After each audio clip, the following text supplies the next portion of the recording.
We're approaching Valentine's Day, and I thought of this story. It's found in the Old Testament, right after the book of Judges. Is this 4 or 5 chapter book called Ruth. And it is a love story. Right? But it's also a story about grace. About God's grace. And I call it Grace on the Fringe. Now, yesterday when we were having lunch, I asked a few people, what's a fringe? Now, I know Bobby was here, he'd tell me that's the edge right around the green on the golf course. And he's right. Alright? But a fringe is also on those little horse-drawn carts, when you would have the hood on it, those little tassels that would hang down, they would be called a fringe. In Oklahoma, they have the song, a Surrey with a fringe on top, okay? So this fringe is this outskirts. It's this outer area, and here it said that grace is on the fringe. In our lives today, grace is just on the outside, right? And sometimes we don't see it.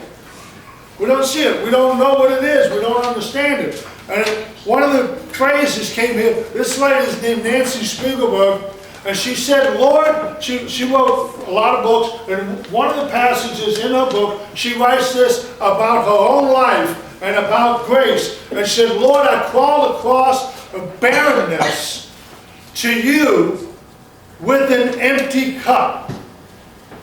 If I had known you better, I would have come running with a bucket. Listen, if people would know what grace is, what grace can do, we'd come running. If people could see the love of God, the heart of God, we would come running. But we don't. Sometimes we come like Ruth, and we come trying to fix it all ourselves. Ruth, all right, now we're going to talk about kinsman redeemer. Okay, let me get here first. A kinsman redeemer.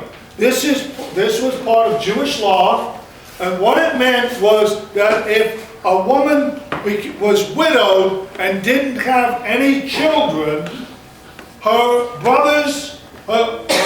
husband's brother would take them in and care for them. All right? It would be a male relative who has the responsibility to act on behalf of a troubled relative, one who rescues. And it would usually be a brother to the widow's husband. We, spiritually speaking, are widowed. We are orphaned. We are abandoned. When we bowed our knee to sin, we became married to Satan. And he don't care about us. And he leaves us hungry and destitute. But grace awaits for us on the fringe. Ruth, come in chapter 1, we read in chapter 1, and Ruth comes back to Bethlehem with her mother-in-law, Naomi. When they left, because Naomi left Bethlehem because there was a famine, they went to the land of Moab.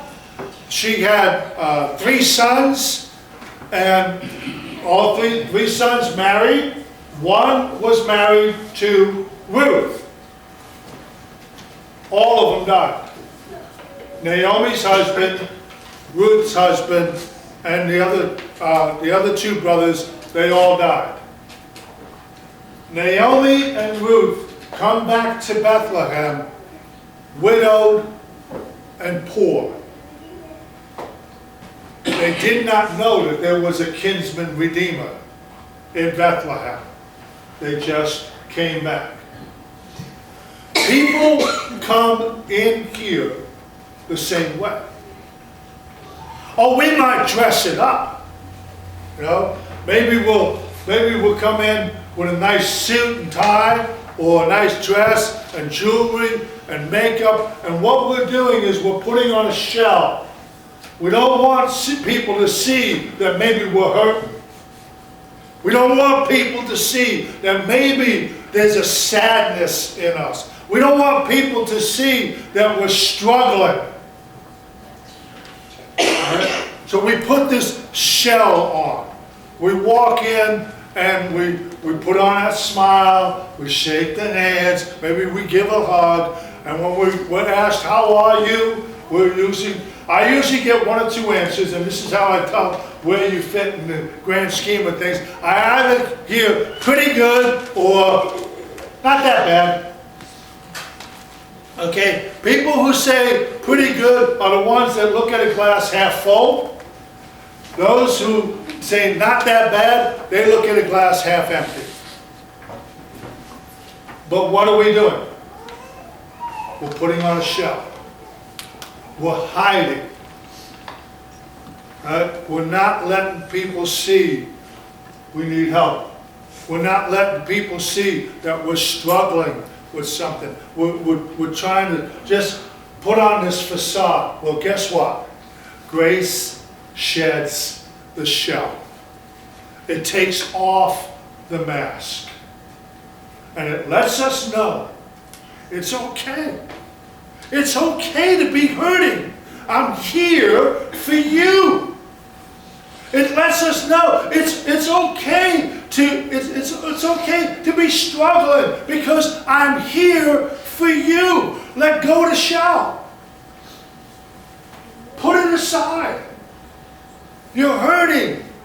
We share. I love this phrase. I learned it a long time ago. It says, a joy shared becomes a double joy, and a burden shared becomes half a burden.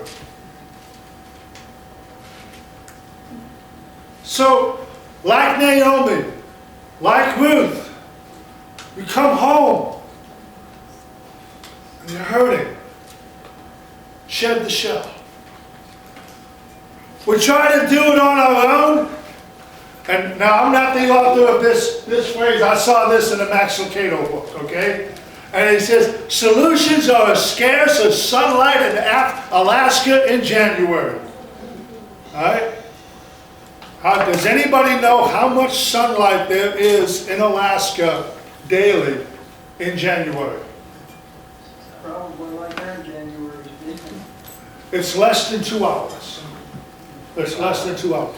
And here we are, we're in a world, we're struggling, we're suffering, we're going through problems, things aren't looking well, we're looking for solutions, and solutions are as scarce as sunlight.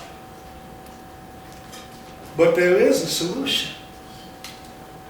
Because grace waits on the fringe like a kinsman redeemer. Ruth and Naomi do not know that there is such a thing in Bethlehem. They left a long time ago, and they left. Maybe their family situation is now so estranged that relatives don't even want to admit that they're related. All right? They don't know. But grace is waiting on the fringe. Ruth is on the fringe. She goes to the field because of this thing called the gleaning law.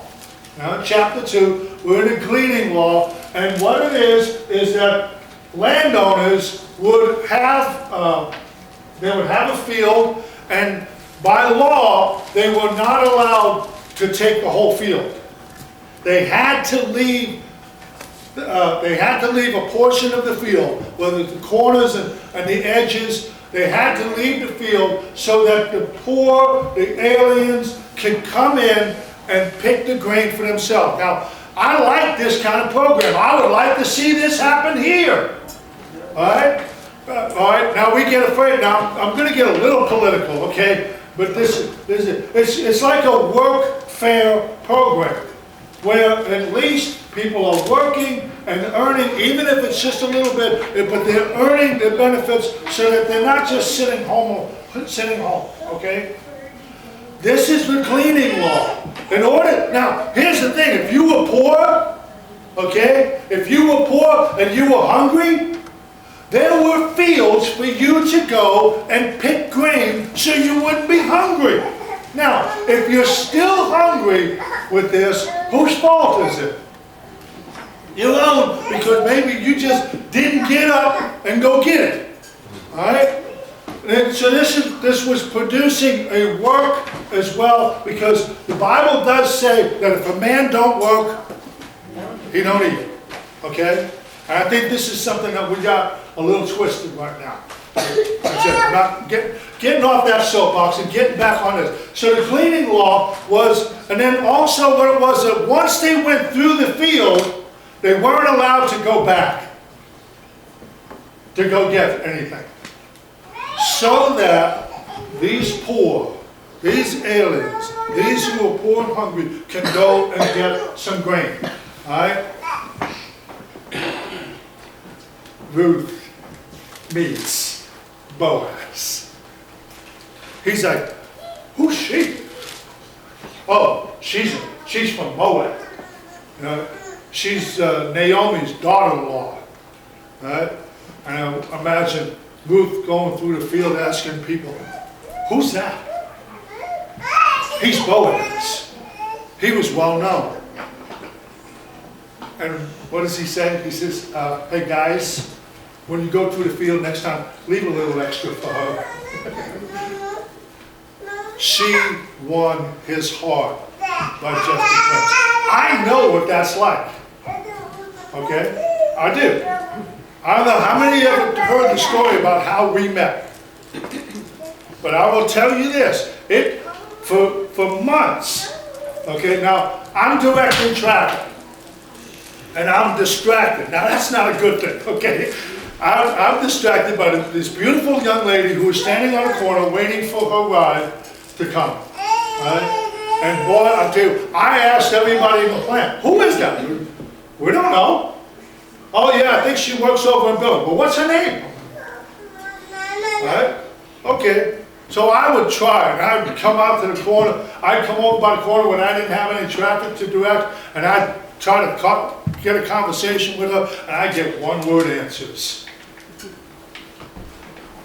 One day, while directing traffic, this one lady decides she's going to make an illegal turn. And Janice, I'm looking at this lady, I go, don't you see me standing here? Do you see this badge, lady? I'm making that. No, you're not making that turn. Thinking that I won the argument, I stepped off my safe spot. First bad thing I did. Next thing I know, this car is coming at me. And fishtailed, I jumped up, I did this good thing from my football training about how to avoid a hit, how to avoid a tackle, and I slid off the back of her car and I fell to the ground. Now, this lady was in trouble from coming out the gate because her license plate was my father's initials and his birth date. Right? And she went down the road, I threw my club, I marked her car, I dinged her car with my club. She come running over to me as I'm trying to pick myself up off the ground, and she looked at me and she said, "Are you all right?" And I want to tell you, the first thing I thought was, "Oh my goodness, a full sentence." I'm not kidding, really. And so I looked up and I said, "Did you see that?" "Yes." "Guess what? I now have a material witness for a motor vehicle accident. So guess what I get? Her name, her address, her phone number." And the rest is history. Oh, by the way, I do need to tell you that the lady that hit me was her boss. Alright? Ruth meets Boaz. She goes home and she tells, now she leaves the field with a lot of grain and a big old smile. Okay? Loretta now knew every day she had to ride home. Okay, I found out where she lived, and she lived on my way home. Now, I will tell you this, the first time I drove her home, she sat as far over to that side as she could. After a while, she warmed up to me, and now this year we'll be celebrating 42 years. That's awesome. All right? I'm sorry, 41 years. 41 years. All right? So, Ruth goes home and tells Naomi she met a man named Boaz. And Naomi says, that's Rahab's son. And I just like this masterpiece here, okay? You take a look at this masterpiece here. Who's Rahab? She's that woman on the wall in Jericho. Some women may argue whether she was a prostitute or whatever. I'm not going to get into that. But while everything in her world was falling down, literally, a scarlet cord outside her window saves her and her house. God had a plan. Way back when Joshua and the Israelites were coming through and they came to Jericho that day, God had a plan. And from Rahab, we get Boaz, who marries Ruth.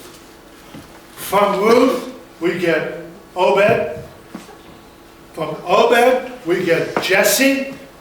From Jesse, we get David. And then further on down the line, we get a poor village girl from Nazareth named Mary, who gets a visit from the angel Gabriel and says, God has chosen you to be the mother of my son. And from Mary, we get Jesus. God's masterpiece. All because grace is on the fringe. And it called. And they heard. Ruth heard the call. Now, we know the story, right? She goes home, she tells Naomi, all right? So Naomi tells her, get cleaned up, girl. Get washed up, put on some new clothes, put on some perfume, and go find out where he lays down.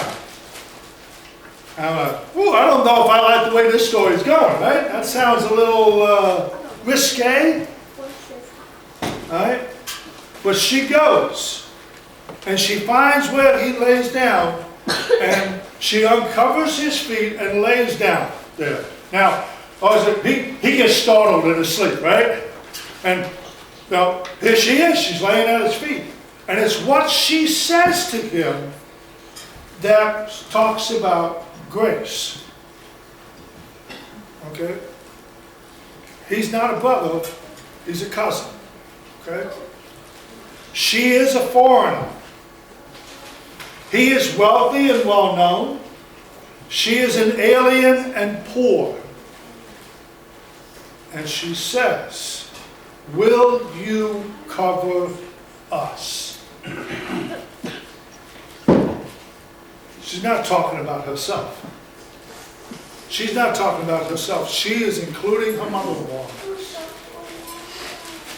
So Boaz gets up. Boaz swoops in. Okay, Boaz gets up and he goes into town to find out. And he finds out that there is a kinsman redeemer.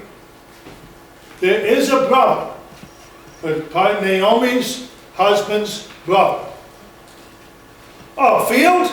Hey, sweet. I'll take this deal. Oh, by the way, there's 2 women that come with it. Uh-oh, wait a minute. No, I think I'll back out of that deal. And I got to imagine just the smile on Boaz's face when the kinsman, the one who could be the kinsman redeemer, backs out. And Boaz swoops in. He pays the price. And he becomes the kinsman redeemer. And they get married. Grace is on the fringe. Mercy and grace. Mercy gives forgiveness. Grace gives redemption. Mercy gave Ruth food. Grace gave her a husband. Mercy gives us forgiveness, and grace gives us the Redeemer. Mercy gives bandages to a poor man beaten by the side of the road. But grace leaves a credit card that says, whatever he needs, I'll take care of. Mercy tells the thief on the cross, today you'll be with me in paradise. Grace escorts him in to paradise. Mercy gives us forgiveness. Grace gives us salvation. So listen, it's on the fringe. Is it calling? There are going to be people that are going to hear the call and ignore it. That's a hard fact for me to take. That's hard for me, to know that people, that even though I can share the gospel, even though I can tell people, and I know what they need, I know that they need to be saved, I know that, and I know what they need to do to be saved, and I tell them, and they don't want to do it. That's very hard for me to take. But it's true. God's grace they have to do. Well, yeah.